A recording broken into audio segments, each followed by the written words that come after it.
Note کرتا چلوں. بزرگوں نے فرمایا تلقین کرتے ہوئے، کہتے ہیں کہ من اراد ان یحفظ العلم، اگر کوئی شخص چاہتا ہے کہ میرا علم محفوظ ہو جائے.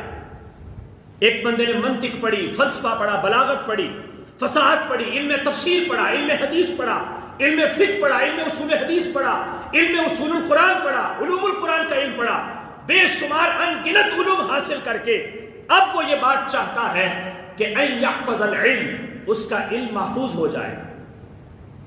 ضائع نہ ہو، اس سے خراب نہ ہو، تو فرماتے ہیں فَعَلَيْهِ أَن يَلْتَزِمَ 10 خِصَالٍ، اس بندے کے اوپر لازم ہے کہ 10 خصلتیں اپنائے، 10 چیزوں کو اپنا لے، 10 چیزوں کے اوپر عمل کرنا شروع کرے. نمبر 1 فرمایا کہ صلاۃ اللیل ولو رکعتین،